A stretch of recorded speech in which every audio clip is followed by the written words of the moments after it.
बिस्मिल्लाहिर्रहमानिर्रहीम। आज इस वीडियो में मैं आप लोगों का जो इंट्रो तारुफ़ है या मुलाकात है वो मेरे उस्ताद मेरे दोस्त plastic surgeon doctor Zia ul Islam से कराऊंगा। डॉक्टर ज़िया जो है मेरे उस्ताद है प्लास्टिक सर्जरी में, मेरे टीचर है। बल्कि मेरा क्या कि 2012 से लेके अभी तक जितने एफसीपीएस प्लास्टिक सर्जन बनते पाकिस्तान के किसी भी कोने में से, तो तकरीबन ये सब के उस्ताद है, सबको पढ़ाता है। सारे पाकिस्तान के प्लास्टिक सर्जन को इसने ऑर्गेनाइज़ किया हुआ है, सबको एक प्लेटफार्म पे इसने किया हुआ है और सबके साथ कांटेक्ट में होता है, जूनियर से लेके सीनियर तक जितने प्लास्टिक सर्जन होते हैं पाकिस्तान के, उसके साथ। डॉक्टर ज़िया जो है वो पहले आर्मी सेटअप में थे, वो कर्नल थे। तो इसने अर्ली रिटायरमेंट ली, वहाँ से चले गए और कराची में आगा खान हॉस्पिटल ज्वाइन किया। तो आजकल आगा खान हॉस्पिटल कराची में एज ए प्लास्टिक सर्जन काम करते हैं। वहाँ पे एक कस्मेटिक प्रोसीजर, प्लास्टिक सर्जरी के रिकन्स्ट्रक्शन की जितने प्रोसीजर है इसके पास वहाँ पे भी अपने ट्रेनीज होते हैं। और इसके अलावा हेयर ट्रांसप्लांट भी वहाँ पे करते हैं। और हेयर ट्रांसप्लांट ये तो बहुत कम करते हैं, लेकिन करते हैं वहाँ पे, क्योंकि अब ये ऑर्गेनाइज़ कर रहे हैं डिपार्टमेंट को कि ये हमारा डिपार्टमेंट जो है वो स्मूथ हो जाए, हम भी हेयर ट्रांसप्लांट किसी अच्छे लेवल के करें। तो वो इनिशियल स्टेजेस में है, लेकिन इंशाल्लाह बहुत ही जल्द इसका भी बहुत अच्छा हो जाएगा। तो डॉक्टर ज़िया जो है ना वो अक्सर लोग जानते होंगे। अगर आप लोगों ने सर्च करना है तो इंस्टाग्राम पे dr.zia.islam के नाम से इंस्टाग्राम पे कैच कर सकते हैं। नीचे डिस्क्रिप्शन में अगर कराची का कोई बंदा इसको कांटेक्ट नंबर वगैरह चाहते हैं तो मैं डिस्क्रिप्शन में इसका वो कांटेक्ट नंबर वगैरह जो इस वीडियो के डिस्क्रिप्शन में वो पोर्शन है उसमें दे दूँगा। सर ज़िया मेरे लिए क्यों इम्पॉर्टेंट है, मैं सिर्फ ये आप लोगों को क्लियर कराना चाहूँगा कि इसकी मेरी लाइफ में एक वैल्यू है। क्योंकि जब 2010 में मैं प्लास्टिक सर्जरी में ट्रेनी था, तो उस टाइम जो है ना प्लास्टिक सर्जरी में लोग बहुत कम पास होते थे, बहुत मुश्किल थी ये स्पेशलिटी। लेकिन इसकी कोशिशों की वजह से ये स्पेशलिटी ऐसी बन गई कि हमसे पहले तकरीबन ऐसे लोग थे जो 15 साल से प्लास्टिक सर्जरी का एग्ज़ाम देते रहे लेकिन पास नहीं होते रहे। फिर जब ये मैच पेशावर में थे तो उस टाइम मैं इसके पास गया और डॉक्टर ज़िया उल इस्लाम और वहाँ पे दूसरे हमारे उस्ताद है कर्नल रिजवान, अभी आजकल ब्रिगेडियर है, तो वो थे। तो इन्होंने मुझे इतनी मोहब्बत थी, हमें पढ़ाया स्टेप वाइज, प्लास्टिक सर्जरी में गाइड किया, एग्ज़ाम के लिए गाइड किया कि कैसे आपने तैयारी करनी है। फिर प्रेप कोर्स होते थे, हर साल हम जाते थे, पूरे पाकिस्तान के ट्रेनिंग जाते थे उसमें। और उसमें फिर हमें सिखाते थे, कंबाइन हमारा मॉक एग्ज़ाम लेते थे। तो हमारी इतनी तैयारी हो गई कि प्लास्टिक सर्जरी को हमने ट्रेनिंग के बाद पहले ही साल में पास कर दिया। हालांकि हमसे पहले 15-15 साल लोगों ने एग्ज़ाम दिए थे, क्योंकि उस टाइम कोई वो नहीं था। तो सर ने सारे पाकिस्तान के प्लास्टिक सर्जन को ऑर्गेनाइज करके एक प्लेटफार्म पे खड़ा किया और जो एग्ज़ाम का सिस्टम है उसको स्ट्रीमलाइन किया और लोगों को पढ़ाया खुद। तो मैं ये क्लियर करना चाहता हूँ, तो तकरीबन जो 2012 से आज तक 2021 तक लोग पास होते हैं, जो ट्रेनीज जो स्टूडेंट पास होते हैं, तकरीबन सबके उस्ताद है, सबके टीचर है और हम सब के लिए रिस्पेक्टेबल है। तो ये कल आए थे कराची से, एक ट्रेनी भी साथ है इसकी जो शागिर्द है वहाँ पे आगा खान हॉस्पिटल में। तो मुझे कहा कि मैंने आपका सेटअप देखना है पेशावर का हेयर ट्रांसप्लांट का। तो मैंने कहा सर आ जाए, आप हमें मशवरे दे देंगे, हम इसको और भी इम्प्रूव कर देंगे, इसमें से कुछ चीज़ आपको पसंद आ जाएगी तो आप अडाप्ट करके ले जाएंगे आगा खान में, आप उसको वहाँ पे शुरू कर देंगे। तो ये जो होता है बेसिकली, कभी कभी इस तरह होता है कि आपका जो उस्ताद होता है कभी कभी आपका शागिर्द भी बन सकता है। तो सर इस नियत से आए कि मैंने ये ट्रांसप्लांट की सिर्फ आपकी सेटअप देखनी है और आप जो इंस्ट्रूमेंट यूज़ करते हो, शायद मैं कोई डिफरेंट चीज़ यूज़ करता हूँ और वो ये यूज़ ना करे, या कोई ऐसा चीज़ हो जो अच्छा यूज़ करते हैं और मैं नहीं करता हूँ। तो इससे ये होती है कि स्पेशलिटीज़ और भी इम्प्रूव होती है। तो सर मुझे सिखाएंगे होती है 3-4 दिन में उसको सिखाऊंगा कि ये चीज़ें करनी है, तो इससे डबल फ़ायदे हो जाएंगे, इसका भी अच्छा हो जाएगा, मेरा इससे भी अच्छा हो जाएगा। और मेरे साथ ये कल से ओपीडी में बैठे हुए, कल रात को पहुँचे, ओटी में देखा है, तो आज ये 3 दिन तकरीबन हमारे साथ इधर है। लेकिन सर की जो प्लास्टिक सर्जरी के रिजल्ट्स है, फॉर एग्जांपल राइनोप्लास्टी के या आटोप्लास्टिस के, ब्रेस्ट सर्जरीज के, एब्डामिन के, लाइपोसक्शन के, वो जो टॉप क्लास के जो रिज़ल्ट्स होते हैं, आप खुद सोचे कि एक बंदा इतने लोगों का उस्ताद है तो उसके रिज़ल्ट्स भी अच्छे होंगे। तो कराची में इसको किसी ने कैच करना हो तो ये आगा खान हॉस्पिटल में काम करते हैं।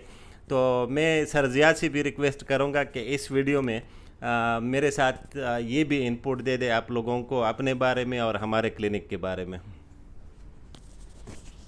Thank you very much Habib, very kind words. बहुत आपने मुझे अच्छे लफ्ज़ों में इंट्रोड्यूस कराया, जिसके लिए मैं बहुत ज़्यादा ममनून और मशकूर हूँ। Thank you very much.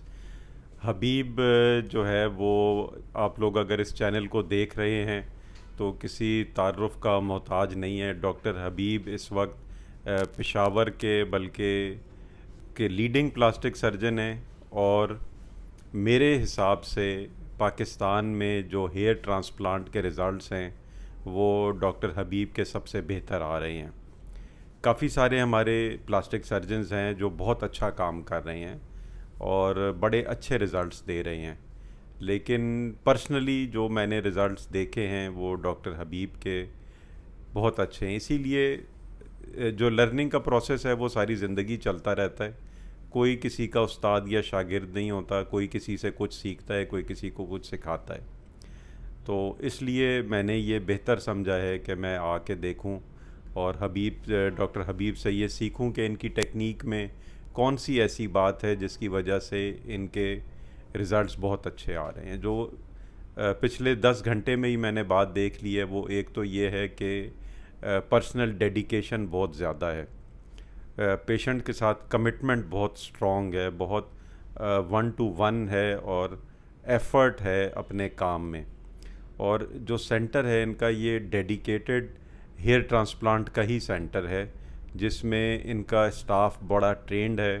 ख़ुद हबीब बहुत ज़्यादा एफ़र्ट कर रहा है इन अपने रिज़ल्ट्स को इम्प्रूव करने में, और एक अपने आप को इस्टेब्लिश किया है इसने as a reliable transplant surgeon, जिसके रिज़ल्ट्स जो हैं they can be compared to any transplant centre in the world.